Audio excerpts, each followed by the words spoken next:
씨발. 저게 뭐야? 실제로 겪은 실화를 바탕으로 한 검통 공포 라디오.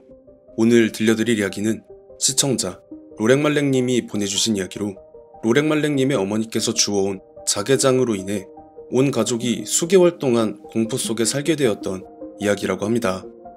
과연 어떤 이야기일지 지금 바로 알아보도록 하겠습니다. 어머니가 어느 날 주워오신 한 자개장에 의해 벌어진 그 일은 아직까지도 저희 가족을 악몽에 시달리게 할 정도로 깊은 공포를 각인시켰고, 정말 상상으로라도 떠올리기 싫은 일이었어요. 그래서 예전부터 검통님께 여러 차례 제보를 드리려던 걸 부모님과의 마찰 때문에 차일피일 미뤄오다가 갑자기 어머니가 제보를 해봐라라고 하셔서 이렇게 이야기를 전달드리게 되었습니다. 제가 막 군대를 제대한 지 얼마 안 됐을 무렵인 딱 10년 전의 그날, 어머니가 퇴근길에 갑자기 저를 부르시더라고요. 그게 집 근처 전봇대에 괜찮은 장을 누가 버려놨는데 당신 혼자 들고 오기는 조금 힘들 것 같으니 제게 도와달라는 말이었죠. 당시엔 주워온 물건이 어쨌네 저쨌네 하는 게 그냥 미신이지라고 치부하며 살기도 했었고, 또 집에서 장 대신 행거를 썼기 때문에 그런 거 하나쯤 있어도 나쁘지 않겠네 하고 어머니가 말씀하신 장소로 가서 구름만에 싣고 집에 옮겨뒀는데요. 그게 그 자개장을 처음 봤을 때 든 느낌이, 왜 이런 괜찮은 걸 내다 버렸을까? 급하게 이사를 가느라 못 가져갔나 싶을 정도로 디자인부터 사이즈까지 모든 게 다 완벽하다는 생각이 들었습니다. 말 그대로 내다 팔아도 꽤나 받을 것 같았다고나 할까요? 이런 생각은 비단 저뿐만이 아닌 여동생과 아버지도 똑같았는지 연신 예쁘다고 잘 가져왔다고 하며 만족해 하더라고요.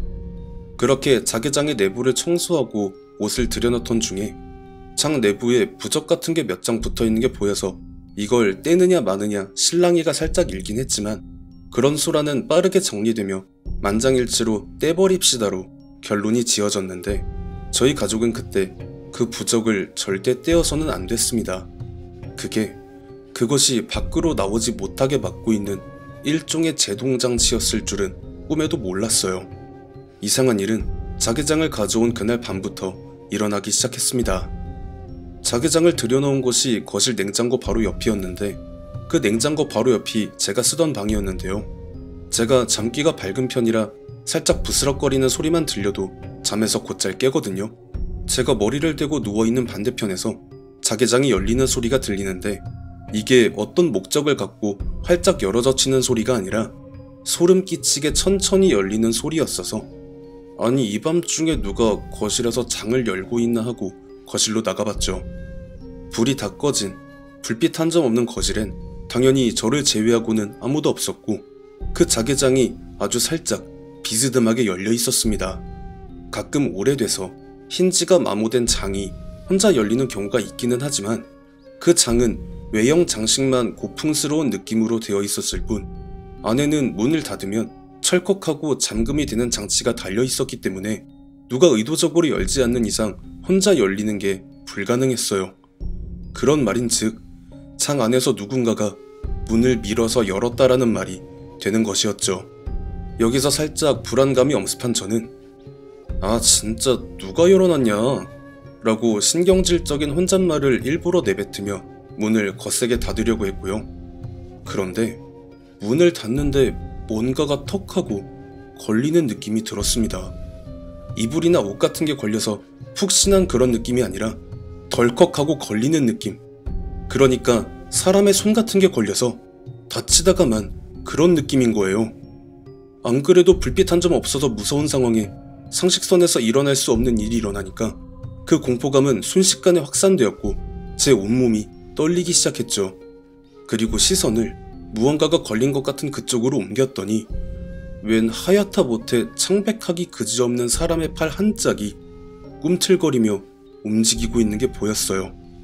그 팔은 마치 상당한 고통을 입었는지 매우 신경질적인 움직임을 보이면서 꿈틀거리다가 결국 제 바지를 덥석 낚아채더라고요. 저는 그 자리에서 곧장 미친 이게 뭐야 하는 욕설을 크게 뱉어내며 그 장으로부터 떨어져 나와 바닥에 주저앉고 말았습니다. 그러자 그 팔이 조금씩 장 밖으로 나오기 시작했고 어느덧 양쪽 팔이 전부 나오면서 사람의 정수리로 추정되는 게 거의 반쯤 장 밖으로 나오려는 그때 제 욕설을 듣고 안방에서 아버지가 나오시면서 야 임마, 넌 아닌 밤중에 거실에서 혼자 뭐하고 있냐? 이렇게 말을 하시다가 반쯤 열린 창 안에서 무언가가 스멀스멀 나오고 있는 그 광경을 보셨는지 씨발 저게 뭐야? 살면서 처음 들어보는 걸쭉한 욕설을 뱉으며 말을 더듬기까지 하시더라고요.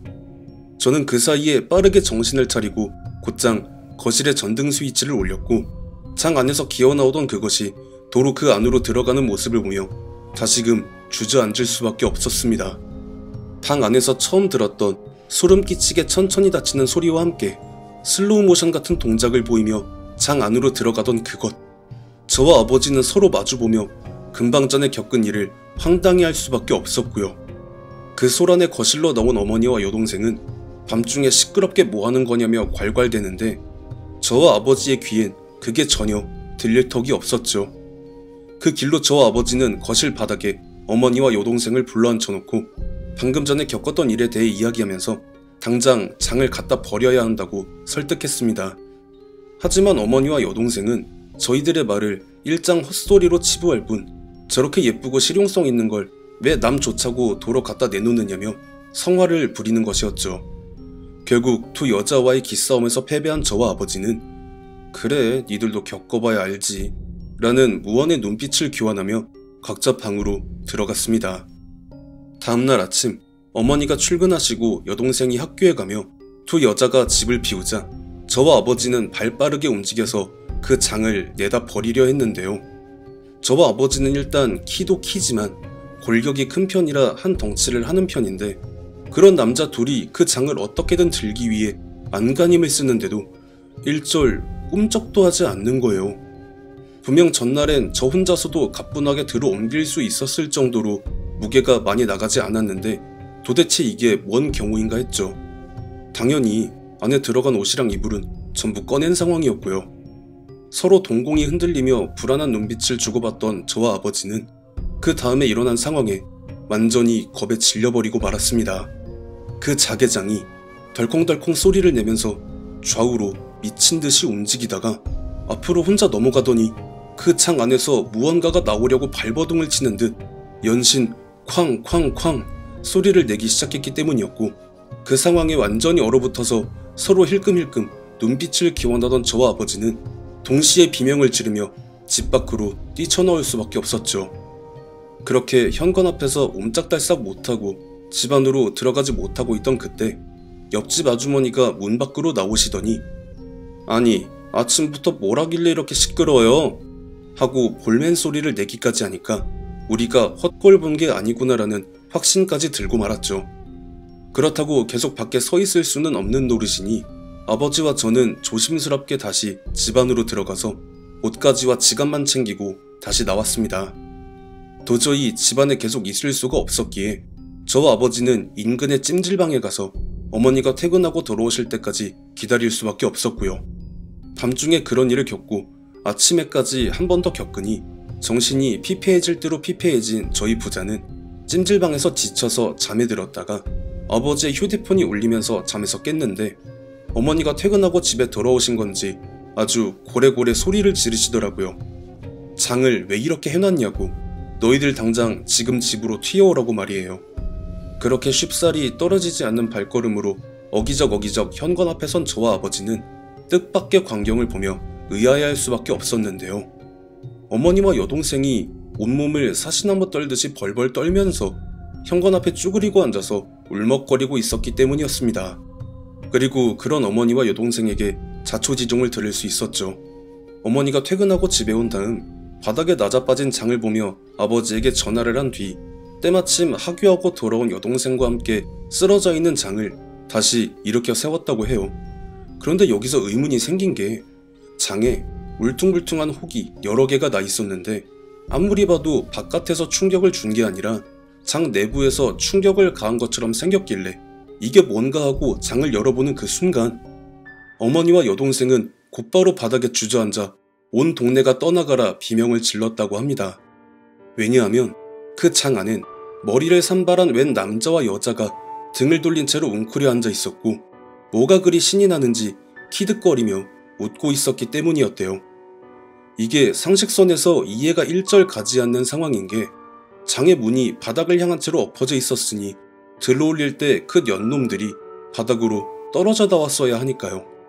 그렇게 말도 안 되는 상황에 온 몸이 얼어붙어 꿈쩍도 하지 않는 사이 그 남녀가 아주 천천히 몸을 빙글 돌리기 시작했고 어느새 정면으로 자신들을 바라보는데 말끔하게 생긴 옛날 한복을 입은 젊은 남자와 한눈에 봐도 엄청난 미녀라고 생각되는 마찬가지로 옛날 한복을 입은 여자가 가늘고 길게 뜬 실눈인 상태로 어머니와 여동생을 쉴 새 없이 스캔하다가 아까 걔네들 반응이 재밌었는데 얘네는 영 별로네?